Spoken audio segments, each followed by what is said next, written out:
Alors, merci d'être présent avec nous. Euh, Avant de donner la parole à notre conférencière, Julie Lausière, quelques mots sur elle.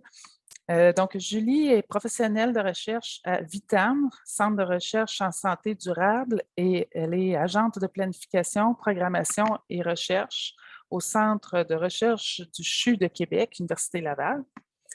Julie est diplômée du programme de doctorat en recherche en sciences de la santé avec spécialisation en santé communautaire. Donc, c'était des études qu'elle a faites à l'Université de Sherbrooke. Et en plus, elle a été récipiendaire de plusieurs bourses d'études et il y en avait une parmi celles-là qui avait été décernée par nous, l'IUPLSSS et l'Université de Sherbrooke. C'était le concours 2018-2019. Voilà, aujourd'hui, la présentation qu'elle fera s'intitule « La sécurité culturelle en contexte de réadaptation en dépendance, étude de cas ». Peut-être juste avant de débuter, j'avais promis de tenter un petit sondage avec vous pour qu'on puisse voir d'où vous êtes, parce qu'on s'est dit, bon, malheureusement, mon sondage est inactif. Désolée, on laisse tomber. Petit pépin technique. Pouvez-vous, chers participants, nous mettre dans le chat votre lien institutionnel, autrement dit un peu votre employeur, puis peut-être juste un mot comme qu'est-ce que vous faites dans la vie, professeur, professionnel de la santé, intervenant, quelque chose comme ça. Et voilà, ça va nous aider à savoir un peu qui est-ce qu'on a. Souvent, les gens aiment savoir ça, là. Et sinon, on a vu qu'il y a quand même des gens un peu partout et pas seulement du CIUS, de l'Estrichus cette fois-ci, donc c'était vraiment intéressant. Ouais, lac mégantic.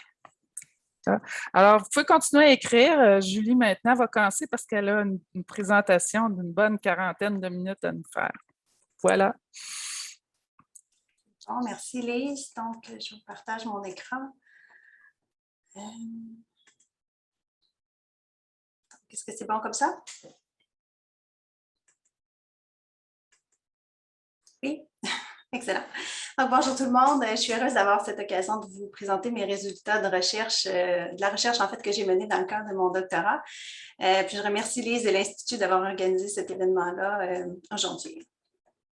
Donc, avant d'entrer dans le vif du sujet, je voulais prendre quelques instants pour vous partager ce qui m'a amené à entreprendre le projet que je m'apprête à vous présenter.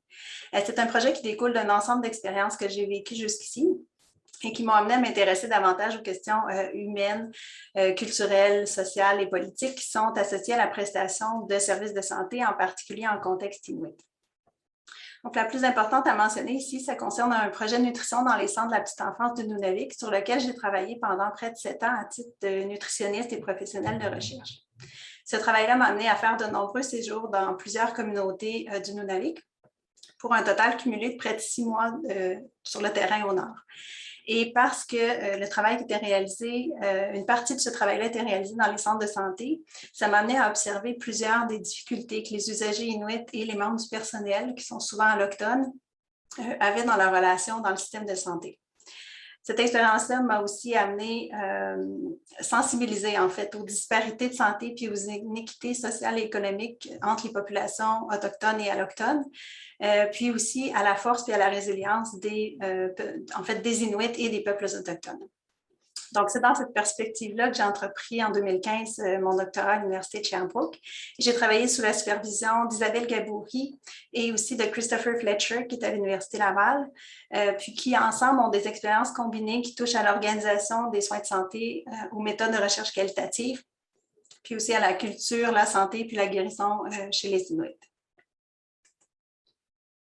Donc, mon projet de thèse touche, en fait, se dérouler dans le contexte de la réadaptation en dépendance.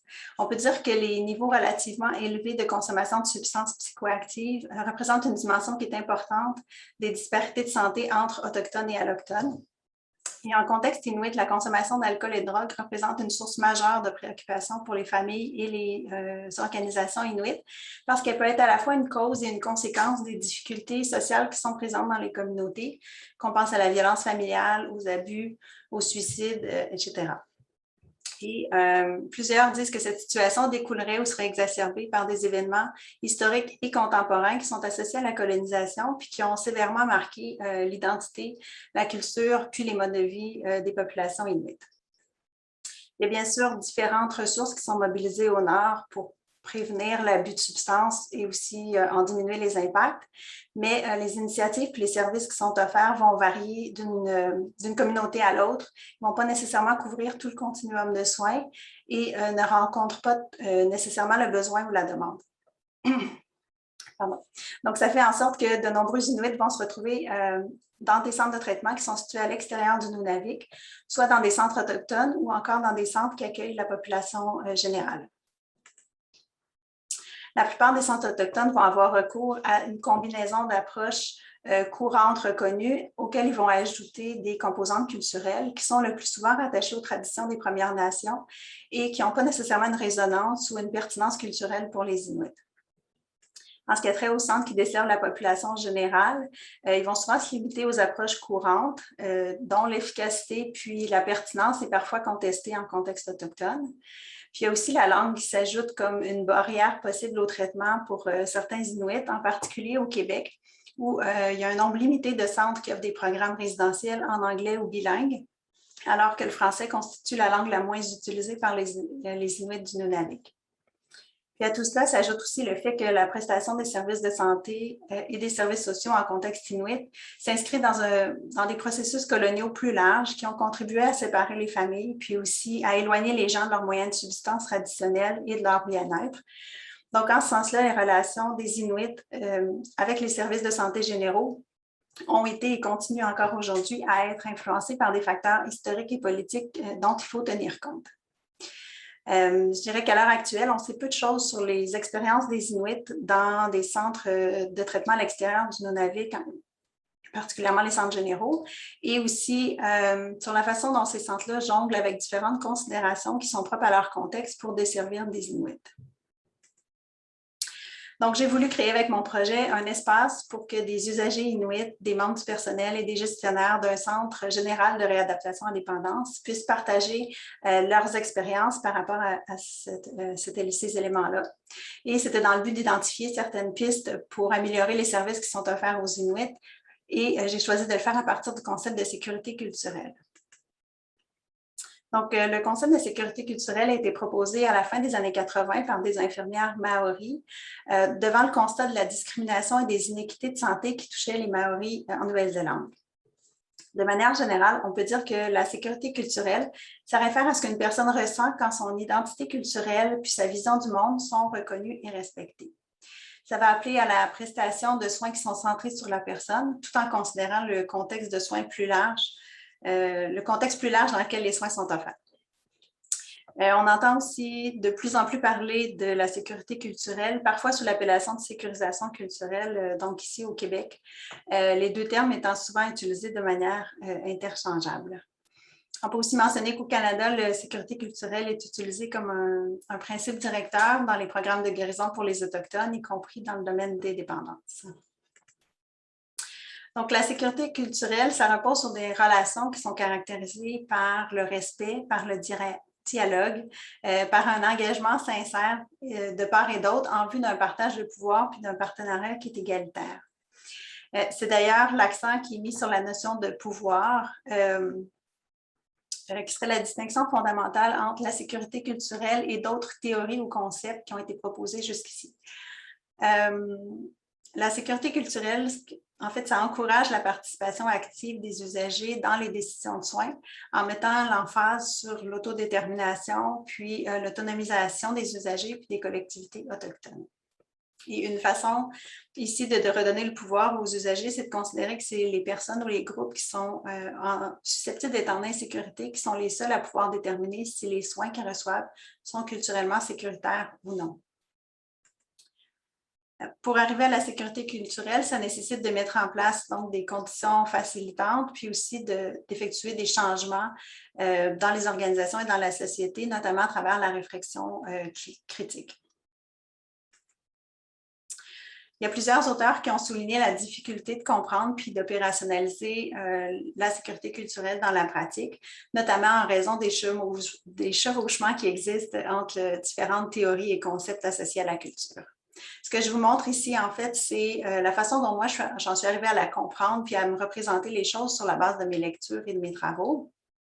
Donc, le continuum qu'on voit ici, en fait, c'est un cheminement que les intervenants et les organisations feraient dans le but d'offrir des soins qui sont jugés par les usagers comme étant culturellement sécuritaires pour eux. Donc, pour faciliter le transfert de la sécurité culturelle dans la pratique, le concept peut être vu comme étant le résultat d'un processus de considération de la culture et du pouvoir dans les soins. Et dans ma thèse, j'ai aussi proposé qu'on pouvait tirer du profit qu'il existe justement 2 termes pour traduire le concept de cultural safety. En fait, pour distinguer les moments où on parle de l'action de sécuriser ou de rendre le processus plus sécuritaire, donc la sécurisation, et ceux où on fait plutôt référence aux résultats de ces soins-là sur l'expérience des usagers, bien sûr les deux étant interreliés. Mais de façon générale, moi, je privilégie le terme sécurité culturelle quand je fais référence au concept de manière générale pour demeurer plus proche à l'essence du concept puis à sa visée émancipatrice. À travers mes lectures, j'ai aussi pu dégager différents éléments qui pourraient influencer l'actualisation de la sécurité culturelle dans les programmes pour les Autochtones, dans divers secteurs de la santé, y compris en santé mentale et en dépendance. Donc, vous voyez ici les principaux facteurs que j'ai pu identifier qui sont aussi interreliés et de différents ordres. Donc, il s'agit d'éléments que j'ai pris en compte au moment de concevoir l'étude, puis de réaliser, planifier en fait la collecte de données. Ce qui ressortait grosso modo de la littérature que j'ai examinée, c'est que le concept de sécurité culturelle avait surtout été utilisé comme lentille analytique pour examiner les expériences de soins de différents peuples autochtones au Canada, principalement pour les Premières Nations. Et ça avait été fait majoritairement, surtout de manière transversale, dans des services conventionnels où les relations mais pas nécessairement dans des contextes où les relations de soins étaient plus soutenues. Donc, ça, c'est un aspect qui demeurait, selon moi, peu étudié. Donc, de voir comment la sécurité culturelle prend forme puis évolue dans un contexte de soins plus soutenus, justement. Donc, par exemple, dans des programmes résidentiels qui s'échelonnent sur plusieurs semaines ou plusieurs mois. Puis, d'autres aspects qui étaient moins étudiés, c'était les éléments qui favorisent ou font entrave, d'une part, au développement de la sécurité culturelle pour les Inuits et d'autre part, pour la prestation de programmes de services culturellement sécuritaires par les organisations.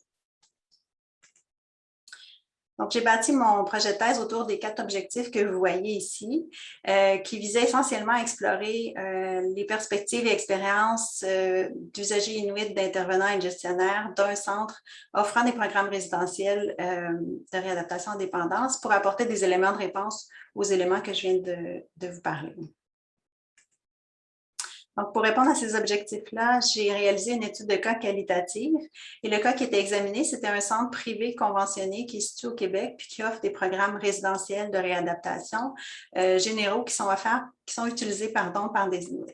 Donc, ces programmes-là se déroulaient dans le sud du Québec, en milieu métropolitain ou semi-urbain. Les programmes qui étaient offerts par le centre s'échelonnaient sur des périodes de 6 à 8 mois et qui étaient divisés en 5 phases, plus une 6e phase qui vise à faciliter la transition entre les personnes entre le milieu résidentiel du programme et leur milieu de vie. Ces programmes-là s'inscrivent dans une offre de services qui est beaucoup plus large, qui est offerte par le centre et qui couvre le continuum de soins. Et aussi, depuis une dizaine d'années, le centre a accueilli un nombre grandissant d'Inuits, ce qui l'a amené à développer différents projets spéciaux pour les Inuits, comme par exemple des activités ponctuelles où les Inuits qui participent aux différents programmes résidentiels offerts par le centre peuvent se rassembler dans un même lieu, puis échanger avec des aînés Inuits qui viennent les visiter et qui partagent avec eux leurs histoires de vie et souvent un repas d'aliments traditionnels. Depuis 2018 aussi, il y a quelques intervenants du centre qui se rendent dans certaines communautés du Nunavik, environ une quinzaine de fois par année, pour offrir du soutien post-cure aux anciens résidents du centre.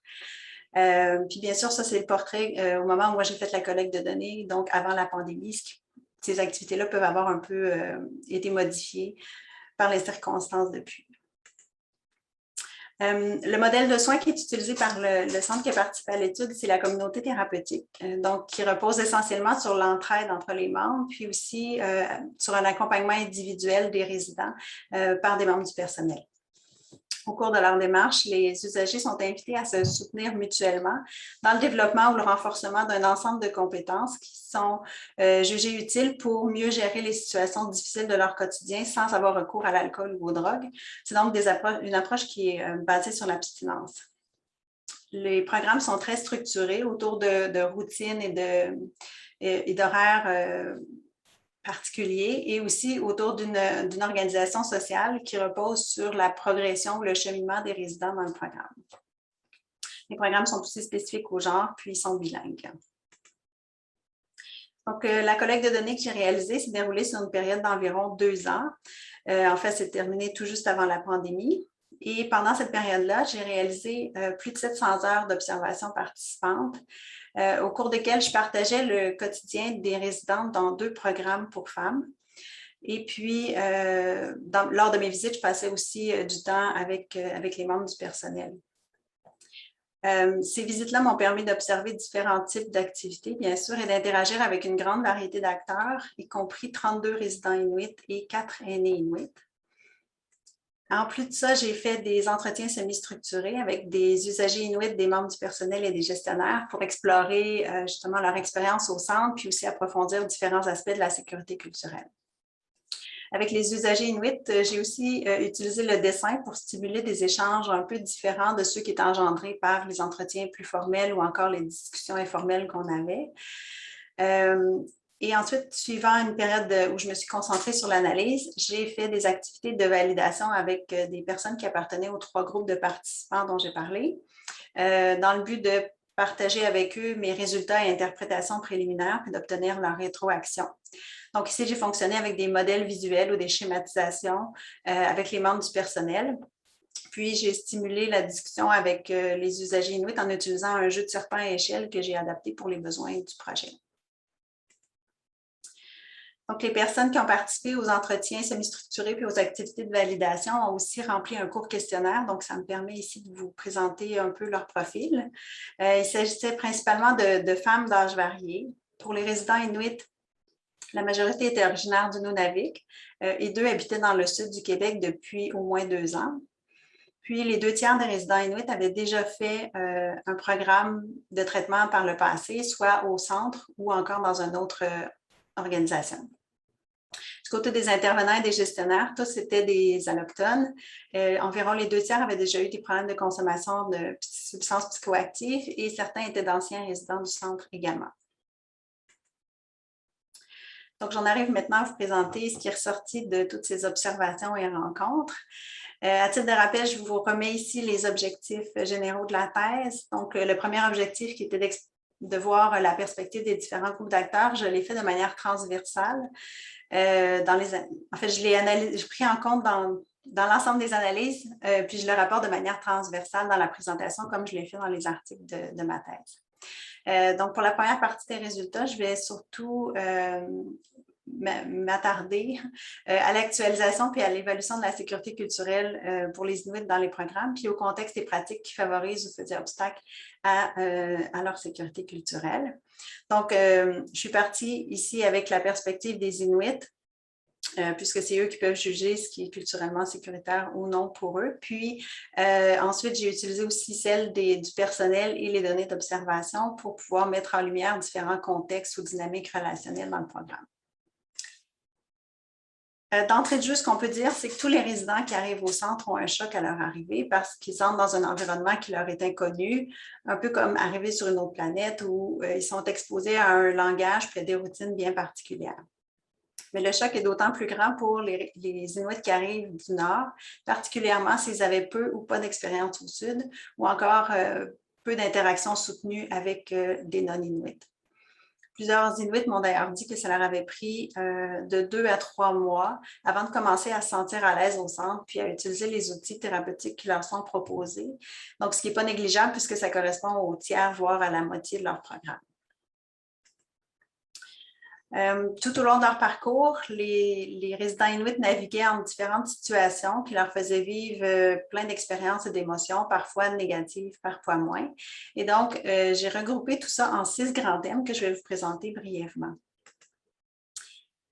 L'expérience globale des résidents inuits reposait en fait sur les multiples interactions qu'ils avaient tout au long de leur programme et c'est la qualité puis l'issue des différentes interactions qui alimentaient soit la méfiance ou la confiance qu'ils avaient envers le programme puis envers les gens qu'ils côtoyaient.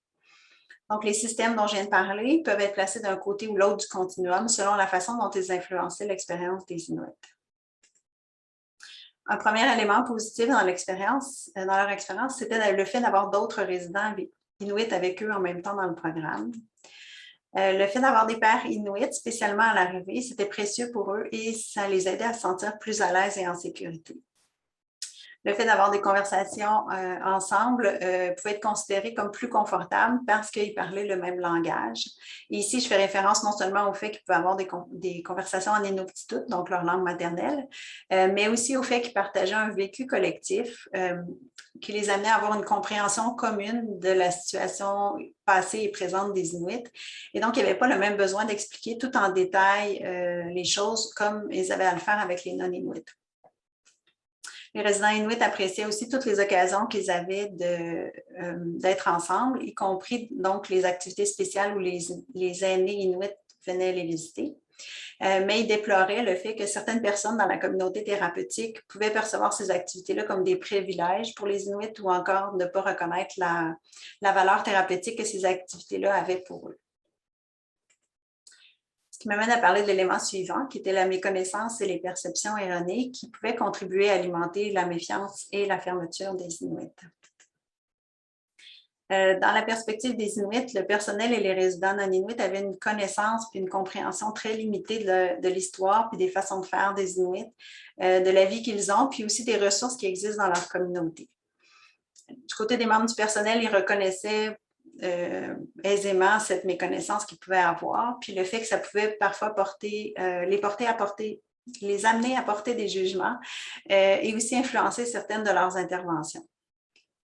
Ça arrivait aussi que des intervenants ou encore des résidents non-Inuits suggèrent aux résidents Inuits de changer leur façon de faire, comme la façon de prendre soin de leur enfant ou de dépenser leur argent, même si ce n'était pas en lien direct avec les raisons pour lesquelles ils venaient au centre. Ces situations-là amenaient souvent les Inuits à se sentir différents ou jugés, puis à ce moment-là, à se fermer par rapport aux autres et au programme. Donc, à différents moments dans leur programme, les Inuits pouvaient avoir le sentiment de ne pas pouvoir faire les choses à leur façon ou encore d'être forcés de faire des choses avec lesquelles ils n'étaient pas d'accord. Une des situations qui suscitait beaucoup de mécontentement chez les Inuits, c'était lorsqu'on leur demandait de ne pas parler en inuktitut ensemble pour que les autres personnes puissent comprendre leur conversation, ou encore lorsqu'on leur demandait de passer moins de temps ensemble et de se mélanger davantage avec d'autres résidents. Dans la perspective du personnel, ces interventions-là n'étaient pas faites spécifiquement pour les résidents Inuits, même s'il y avait une reconnaissance du fait que c'était plus probable qu'elles surviennent avec les résidents Inuits parce qu'ils avaient cette tendance à se regrouper, parfois sans laisser d'autres personnes entrer dans leur groupe. Plusieurs des interactions ou des situations difficiles comme celle-là pouvaient provoquer des conversations, en fait, qui, lorsque le dialogue était constructif, amenaient une diminution des tensions, puis aussi une plus grande ouverture de part et d'autre. Donc ici, le besoin des Inuits d'être compris et respectés rencontrait celui des intervenants de comprendre puis de créer des ponts pour être capable d'arriver à repositionner leurs interventions. Ce que je peux ajouter aussi, c'est que certains résidents Inuits, en fait, se sentaient plus à l'aise que d'autres à participer à l'éducation du personnel puis des autres résidents au sujet des réalités inuites, mais que dans tous les cas, ça représentait habituellement une charge additionnelle sur leur propre démarche de rétablissement. Parler de conversation, ça m'amène ensuite à faire un lien avec la barrière de langue qui, on peut s'en douter, avait pour effet de teinter négativement l'expérience des Inuits au centre. Donc d'abord, même si les programmes sont dits bilingues, le bilinguisme qui était observé variait en fonction des habiletés linguistiques des personnes qui étaient présentes. Donc, au moment de mes visites, moi, les communautés que j'ai visitées étaient principalement composées de résidents francophones, alors que les résidents inuits étaient généralement plus confortables en inuktitut ou en anglais, et la plupart avaient un français limité. Donc, un environnement comme ça créait une distance entre plusieurs résidents inuits et non-inuits par un manque de communication. Et les barrières de langue pouvaient aussi avoir un effet donc important sur le développement de relations entre les gens et aussi sur la compréhension de l'environnement thérapeutique par les résidents inuits, jusqu'à influencer leur participation ou encore leur progression dans les programmes. La plupart des conversations quotidiennes se déroulaient en français et tout n'était pas automatiquement traduit, particulièrement dans les conversations informelles, mais même pendant les réunions de groupe. Le personnel voyait dans ces situations-là des occasions d'apprendre à s'affirmer puis à prendre sa place dans un groupe. Mais les résidents inuits, eux, se disaient plutôt ennuyés et frustrés de devoir constamment demander pour une traduction alors que leurs besoins de traduction étaient déjà connus de tous. Mais on peut ajouter que les questions de langue reflétaient aussi le niveau de confort des résidents inuits avec les autres membres de la communauté thérapeutique. Et qu'il y a certains résidents inuits qui ont caché pendant des semaines, des fois même des mois, le fait qu'ils comprenaient en fait ce qui se passait en français, de façon à garder une distance par rapport aux autres, parce qu'ils avaient des problèmes de confiance ou encore qui résistaient au programme. Donc, on peut dire que cet environnement linguistique-là, au centre, alimentait parfois une certaine méfiance de part et d'autre. Mais de manière générale, la méfiance qui existait s'estompait au fil du temps à mesure que les résidents inuits se familiarisaient davantage avec les gens autour d'eux, puis aussi avec la structure du programme. Aussi, au fil du temps, le soutien puis le soin que les résidents inuits recevaient à travers leurs relations, à travers les relations qu'ils développaient avec les autres membres de la communauté thérapeutique, ça favorisait l'ouverture, la confiance, puis aussi le développement d'un sentiment de sécurité. Le soutien pouvait évidemment prendre plusieurs formes, mais c'était particulièrement le soutien émotionnel qui semblait apprécié par les résidents inuits. Parce que le fait d'avoir des gens qui étaient là pour eux faisait en sorte qu'ils se sentaient importants puis qu'ils faisaient partie d'un groupe. Donc, ça créait un sentiment d'appartenance à la communauté. Maintenant, si je remets ensemble tous les morceaux que j'ai présentés, on peut apprécier la contribution des différents éléments présentés sur l'expérience vécue par les Inuits, puis faire ressortir le rôle central de la confiance dans le développement de la sécurité culturelle.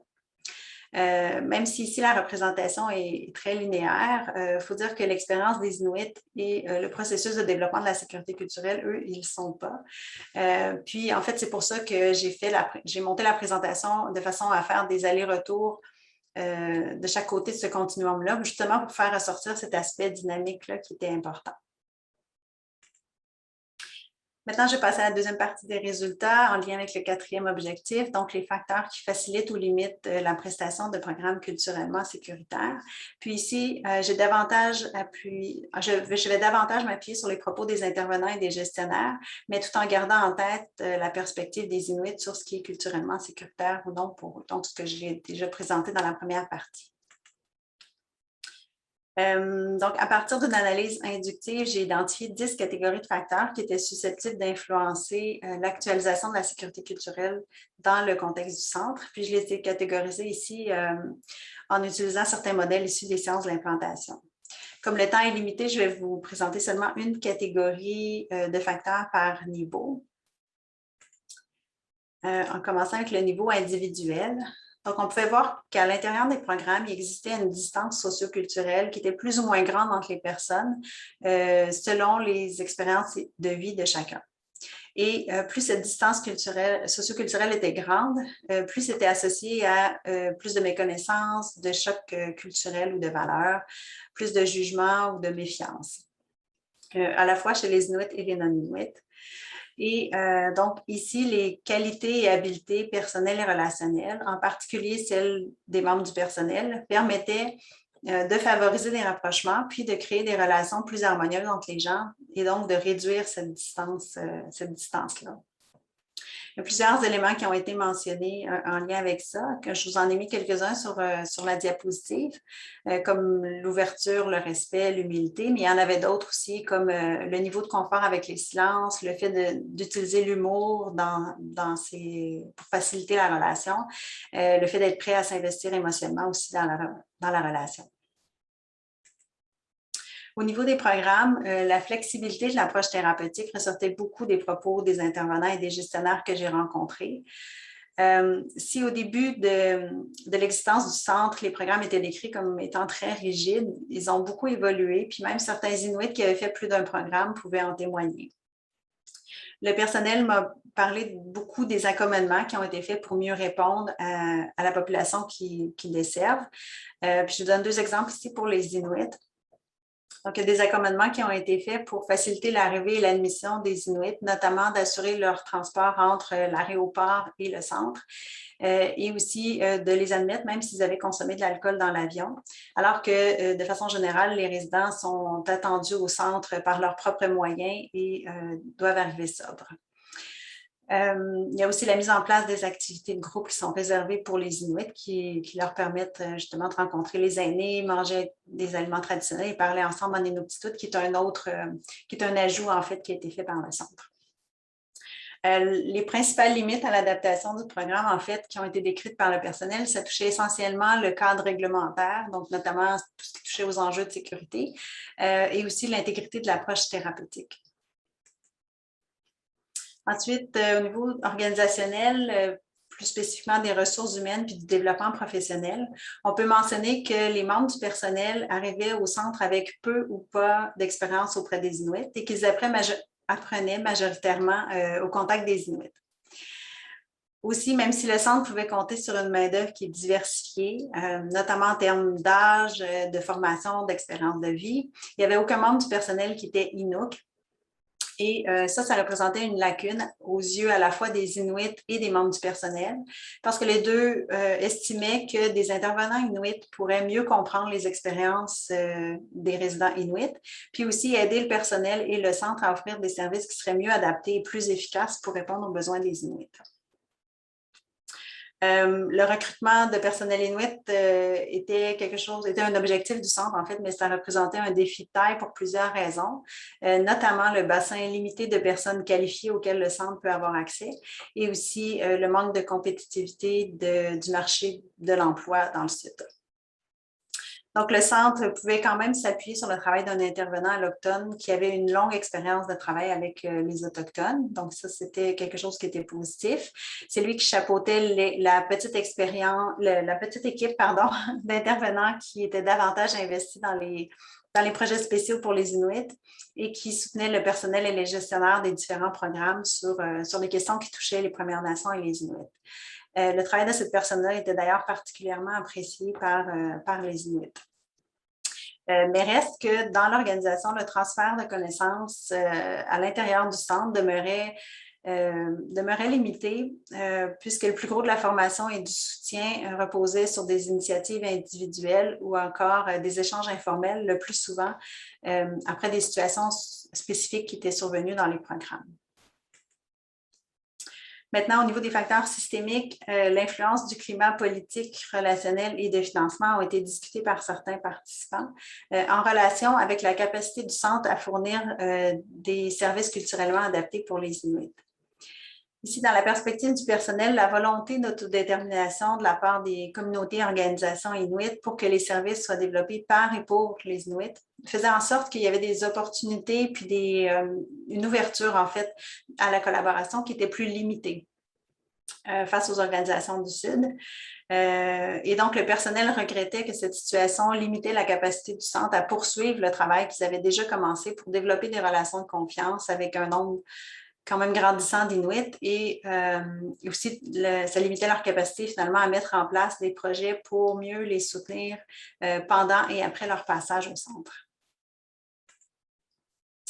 Donc, je m'arrête ici pour la présentation des résultats. Je vais poursuivre avec 3 grands constats que j'ai dégagés de mon étude. Le premier, c'est que la sécurité culturelle, c'est le résultat d'un processus relationnel qui est dynamique. Donc, on l'a vu, l'expérience des résidents inuits était marquée par un mélange de situations sécurisantes et insécurisantes. Et dans ce contexte-là, le sentiment de développer la sécurité culturelle dépendait du fait de développer des relations de confiance avec les gens qui les entouraient, ce qui variait en fonction des personnes, des contextes puis des moments. Ensuite, la dispensation de programmes sous forme de groupe amenait des défis particuliers parce que ça va être plus difficile de trancher à savoir si une activité ou une intervention est culturellement sécuritaire ou non. Puis je vous donne 2 exemples. D'abord, les activités réservées aux Inuits, qui étaient très appréciées et vécues comme étant culturellement sécuritaires sur le moment, mais qui pouvaient susciter certaines réactions négatives, voire des tensions avec d'autres membres de la communauté thérapeutique, donc ce qui devenait plus insécurisant. Un autre exemple, c'est le fait qu'on demande aux Inuits de se séparer pour se mélanger davantage avec les autres membres de la communauté thérapeutique. C'était quelque chose qui était vécu comme étant émotionnellement difficile, donc non sécuritaire sur le moment, mais qui pouvait contribuer sur le plus long terme à une meilleure inclusion et au développement d'un sentiment de sécurité avec la communauté thérapeutique. Donc, ça devenait un élément qui était davantage positif et sécuritaire. Donc, ici, je dirais simplement que c'est important de demeurer attentif aux dynamiques de groupe, spécialement à la façon dont les privilèges ou les inéquités peuvent être vécus par différentes personnes.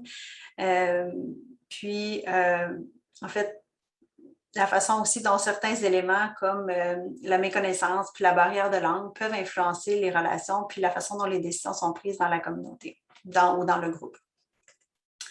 Finalement, le troisième constat, c'est que c'est essentiel d'aller au-delà des explications ou des accommodements individuels ou culturels pour favoriser la sécurité culturelle. Les expériences des Inuits au centre montrent que l'ajout d'éléments culturels comme les groupes réservés aux Inuits ou le fait de pouvoir manger des aliments traditionnels, c'est insuffisant en soi pour assurer la sécurité culturelle. Puis les résultats de l'étude pointent aussi vers le besoin d'accompagner les intervenants et les organisations dans la prise en compte de facteurs structurels qui influencent à la fois leurs interventions et les résultats de ces interventions-là sur la sécurité culturelle des usagers. Mon étude m'a également permis de réfléchir à la pertinence puis à la portée d'utiliser le concept de sécurité culturelle dans l'intervention en dépendance.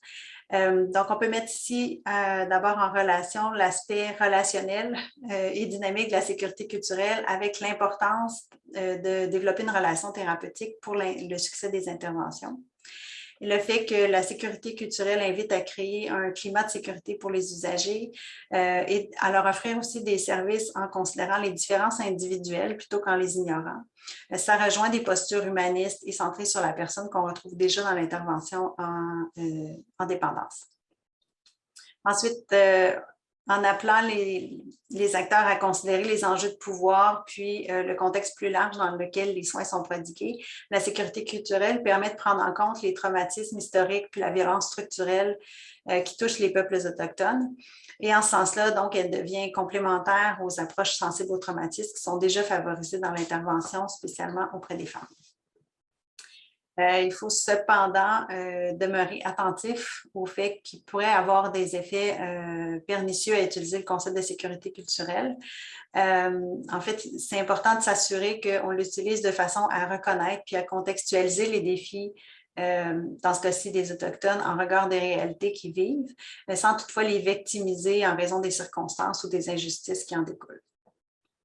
Ce qui serait finalement contraire à l'autonomisation qui est visée à la fois par le concept de sécurité culturelle et aussi généralement dans l'intervention.